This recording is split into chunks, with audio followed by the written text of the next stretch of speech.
महानगरपालिका हद्दीत विरूपक्ष मंगल कार्यालयाच्या बाजूला व मनीष मार्केट समोर असलेल्या मोकळ्या भूखंडावर नुकतेच पत्र्याची शेड अनधिकृतरित्या बांधण्यात आली असून पनवेल महानगरपालिका आयुक्त मंगेश चितळे यांनी महापालिका हद्दीत सुरू असलेल्या सर्व अतिक्रमणाबाबत डोळ्यांवर पट्टी बांधली आहे का, असा सवाल उपस्थित होत आहे।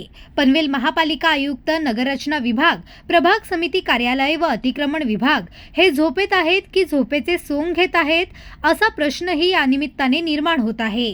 याआधी या भूखंडावर अनधिकृत आंबेवाला, तोही परप्रांतीय, याने असेच बांधकाम केले होते। त्यानंतर सदरचे बांधकाम कोकण संध्याच्या दणक्याने महानगरपालिकेने तोडक कारवाई करून जमीनदोस्त केले होते।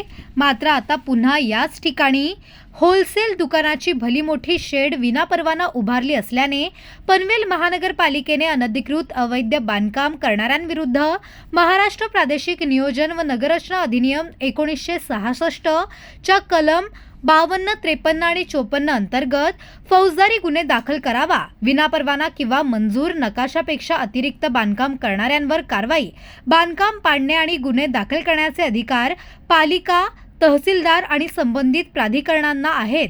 तरी या अधिकारांचा वापर करून महापालिका आयुक्त मंगेश चितळे यांनी तात्काळ हे बांधकाम जमीनदोस्त करून अवैध बांधकाम करणाऱ्यांवर गुन्हा दाखल करावा, अशी मागणी होत आहे।